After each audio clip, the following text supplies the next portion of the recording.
तो दोस्तों, structure RS में आपका फिर से स्वागत है। गाइस, अपन चर्चा कर रहे थे बजट के बारे में। इंडियन बजट है उसके बारे में। इस लेक्चर में चर्चा की जाएगी केंद्र सरकार के पास कहां से पैसे आते हैं और केंद्र सरकार का पैसा है वो कहां पर जाता है। साथ ही सरकार के घाटे हैं जैसे राजकोषीय घाटा, राजस्व घाटा, प्राथमिक घाटा, ये घाटे क्या होते हैं इनके बारे में इस लेक्चर में चर्चा की जाएगी। राइट। तो सबसे पहले चर्चा करते हैं केंद्र सरकार के पास पैसा आखिरकार कहां से आता है। तो गैस, केंद्र सरकार के पास 24% पैसा है। मान लो 100 रुपए है, 100 रुपए में से 24 रुपए हैं वो आते हैं केंद्र सरकार के पास उधारी और अन्य देनदारियों से। मतलब केंद्र सरकार 100 में से 24 रुपए तो उधार लेती है। ठीक है। गैर कर प्राप्तियां हैं सरकार की, जो कर से प्राप्ति नहीं होती, अन्य जो प्राप्तियां होती है वहां से 9% पैसा आता है। वहीं गैर ऋण पूंजीगत प्राप्तियों से सरकार को 1% पैसा प्राप्त होता है। सीमा शुल्क से सरकार को 4 रुपए मिलते हैं। कहने का मतलब यह है कि भारत है वो चीन से कोई वस्तु आयात करता है। ठीक है। आयात करने पर जो सीमा शुल्क लगता है वो पैसा है वो भी केंद्र सरकार के पास आता है। निगम कर कॉरपोरेट टैक्स होता है, वहां से 17 रुपए है वो गवर्नमेंट के खाते में आते हैं। इसके अलावा जीएसटी अन्य कर से 18% पैसा, केंद्रीय उत्पाद शुल्क से 5% और आयकर टैक्स कर है, इनकम टैक्स है, वहां से 22% पैसा है वो केंद्र सरकार के हाथों में आता है। राइट। तो सबसे ज्यादा पैसा है सीक्वेंसिंग में पूछ लिया जाता है, या ये भी पूछ लिया जाता है कि केंद्र सरकार के पास पैसा कहाँ कहाँ से आता है। तो ये चीजें ध्यान रखना। सबसे ज्यादा आता है सरकार की उधारियों के जरिए 24% पैसा। फिर आता है इनकम टैक्स से सरकार के पास 22% पैसा आता है। थर्ड नंबर पर आता है जीएसटी। ठीक है। अन्य कर हो गए, वहां से 18% आता है। फोर्थ नंबर पर आता है निगम कर कॉरपोरेट टैक्स। सबसे कम आता है गैर ऋण पूंजीगत सब प्राप्तियां होती है, वहां से 1% और सीमा शुल्क से 4%। सबसे कम पैसा यहीं से गवर्नमेंट के पास आता है। राइट। आगे देखते हैं, आगे सरकार का पैसा जाता कहाँ है। ठीक है, आने की बात कर लिया। अब सरकार जो पैसा खर्चा करती है वो कहाँ से करती है। तो गई सरकार है वो जो ब्याज भुगतान करती है उसमें से 20 रुपए खर्च कर देती है। 100 रुपए में से 20 रुपए तो सरकार के ब्याज भुगतान में ही चले जाते हैं। मतलब गवर्नमेंट मान लो 10,000 करोड़ रुपए का लोन लेती है, तो 20% है सरकार का, 100 रुपए खर्च करती है तो 20% है वो ब्याज के भुगतान पर चले जाते हैं। इसके अलावा केंद्रीय क्षेत्र की स्कीम है जिसमें रक्षा सब्सिडी पर जो पूंजीगत व्यय होता है उसको छोड़कर यहाँ पर 16% सरकार खर्च करती है। मान लो प्रधानमंत्री स्वनिधि योजना है, केंद्रीय क्षेत्र की योजना है, तो ऐसी योजनाओं पर केंद्र सरकार 16% खर्च करती है जिनको केंद्र सरकार कॉर्पोरेट करती है। सब्सिडी पर सरकार 6% देती है। मतलब किसानों को जो सब्सिडी दी जाती है उन पर लगभग 6% पैसा है वो सरकार खर्च करती है। डिफेंस पर 8%, रक्षा क्षेत्र पर। वही राज्यों का कर और शुल्क का हिस्सा है वो 22% है। ठीक है। वही वित्त आयोग अन्य अंतरण पर 8% पैसा, केंद्र प्रायोजित योजना पर 8%। मतलब केंद्र और राज्य सरकार द्वारा मिलकर जो योजनाएं चलाई जाती हैं उनमें केंद्र सरकार 8 रुपए खर्च करती है। अन्य व्यय हो गए वो भी 8% हो गए। पेंशन पर केंद्र सरकार 4% पैसा है वो खर्च करती है। तो सबसे कम खर्च करती है पेंशन पर। राइट। सबसे ज्यादा खर्च करती है सरकार राज्यों को जो कर दिया जाता है। इसके अलावा जो हिस्सा शुल्क होता है राज्यों का वो आता है पहले नंबर पर। सेकंड नंबर पर आता है केंद्र सरकार का ब्याज भुगतान और तीसरे नंबर पर आता है केंद्रीय क्षेत्र की जो स्कीम है उन पर सरकार खर्च करती है। वहीं सरकार सब्सिडी, वित्त आयोग, केंद्र प्रायोजित योजना और अन्य व्यय पर सब पर समान रूप से 8% खर्च करती है और सबसे कम खर्च करती है सरकार पेंशन पर। राइट। तो ये जाना अपने केंद्र सरकार का पैसा आखिरकार जाता कहाँ है। ये देखते हैं, आगे देखते हैं सरकार के घाटों के बारे में। तो सबसे पहले अपन चर्चा करेंगे राजस्व घाटा। राजस्व घाटा होता क्या है। Revenue deficit. दोस्तों, राजस्व घाटा है वो सरकार की राजस्व प्राप्तियों के ऊपर राजस्व व्यय का अधिशेष है। मतलब सरकार को राजस्व जो प्राप्ति होती है वो तो होती है कम, और राजस्व व्यय है सरकार का वो होता है ज्यादा। ठीक है। तो राजस्व घाटा है वो राजस्व व्यय और राजस्व को प्राप्तियां हैं उनको माइनस करके राजस्व घाटा प्राप्त किया जाता है। ठीक है। पूछ लिया जाता है एग्जाम में, आपको 4 स्टेटमेंट दे दी जाएगी और पूछ लिया जाएगा कि इनमें से राजस्व घाटा की कौन सी स्टेटमेंट है जो राजस्व घाटा को व्यक्त करती है। ठीक है। आ गया प्रभावी राजस्व घाटा, इफेक्टिव रेवेन्यू डेफिसिट। दोस्तों इसमें केंद्र सरकार द्वारा राज्य को पूंजीगत अनुदान है वो शामिल किया जाता है, अर्थात संपत्ति निर्माण की शर्त पर दिए गए अनुदान है वो इसमें इंक्लूड होते हैं।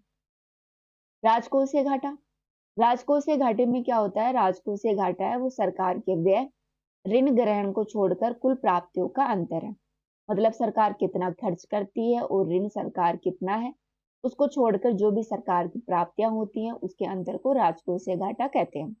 अर्थात इसमें राजस्व घाटा और पूंजीगत व्यय है इनको आपस में जोड़ दिया जाता है और गैर ऋण से जो सर्जित पूंजीगत प्राप्तियां उनको घटा दिया जाता है, जिससे राजकोषीय घाटा प्राप्त होता है। ठीक है, इसके अलावा राजकोषीय घाटा होता है, एक होता है सकल राजकोषीय घाटा। क्या होता है ये ध्यान रखना, ये पूछ लिया जाता है पेपर में, ऐसे स्टेटमेंट दे देते हैं फिर पूछ लेते हैं कि राजकोषीय घाटा में कौन कौन सी चीजें शामिल हैं। ठीक है, फिर आता है सकल राजकोषीय घाटा।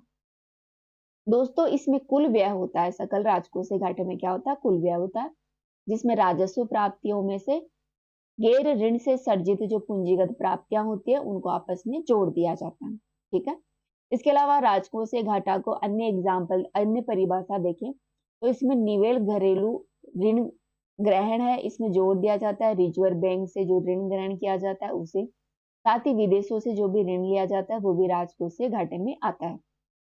मतलब घरेलू ऋण आरबीआई से लिया गया ऋण और विदेशों से जो भी ऋण लिया जाता है वो सकल राजकोषीय घाटा होता है।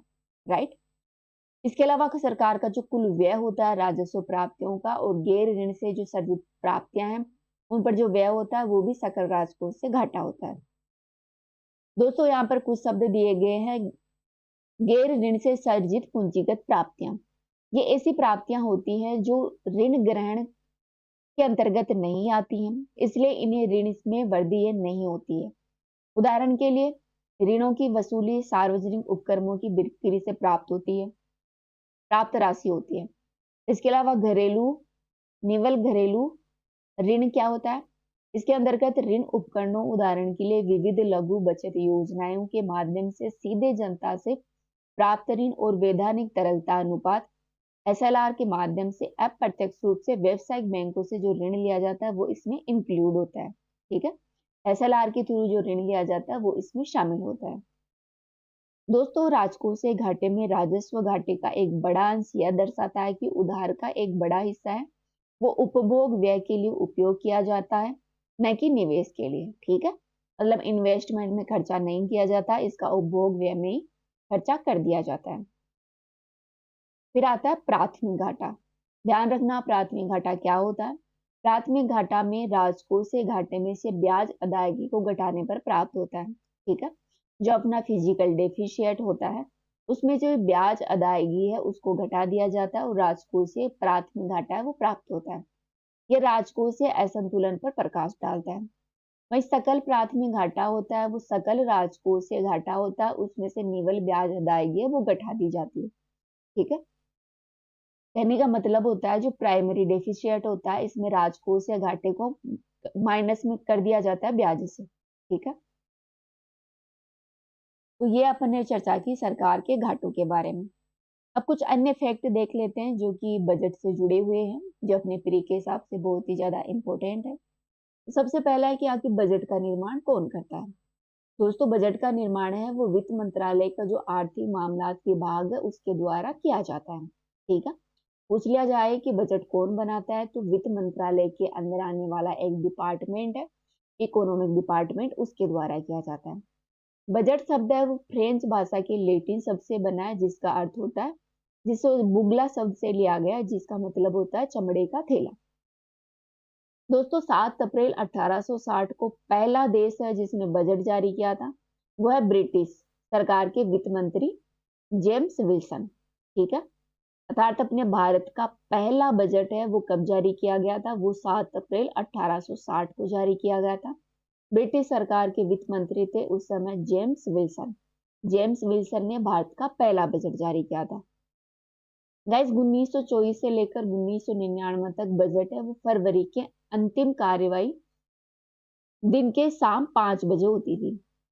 यह पढ़ता है वो सर विलियम ब्लैंकेट ने 1924 में शुरू की थी। मतलब शाम को जो बजट होता था, पेश होता था, जो 1924 से 1999 तक पेश होता था, जिसे शुरू किया था बेसिल ब्लैंकेट ने।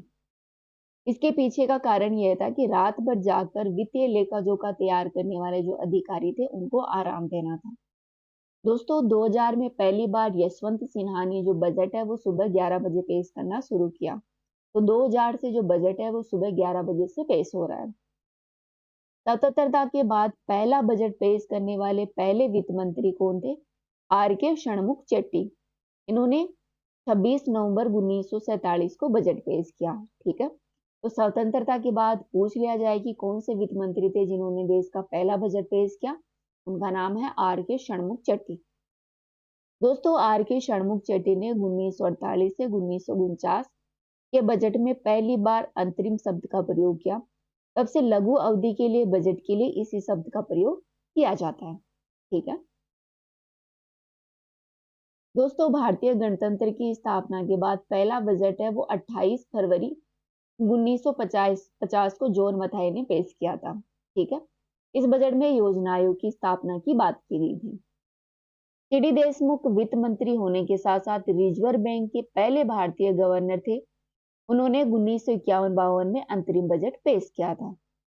वही 1955-56 से बजट कागज रहित होने लगा।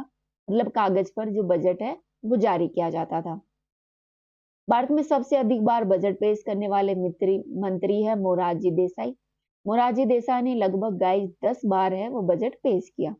1921 में भारत का पहला पेपरलेस बजट है वो पेश किया गया। ठीक है दोस्तों, ऐसे प्रधानमंत्री कौन है जो वित्त मंत्री भी रहे जिन्होंने बजट पेश किया? उनका नाम है जवाहरलाल नेहरू, इंदिरा गांधी और राजीव गांधी। ये 3 पीएम है जिन्होंने वित्त मंत्री भी रहे। वित्त मंत्री के तौर पर इन्होंने बजट पेश किया था। Again repeat again, Jawaharlal Nehru, Indira Gandhi और राजीव गांधी। ठीक है, तो ये अपन ने चर्चा की अपने बजट के बारे में। इस तरह अपना बजट क्या होता है, क्या इसके बारे में क्या कुछ जानकारी है, यहाँ पर ये टॉपिक कंप्लीट होता है। अब केंद्र सरकार द्वारा जारी किया गया 2025-26 का बजट है, उसके बारे में अपन विस्तार से चर्चा करेंगे। तो अभी के लिए इतना ही। Thank you.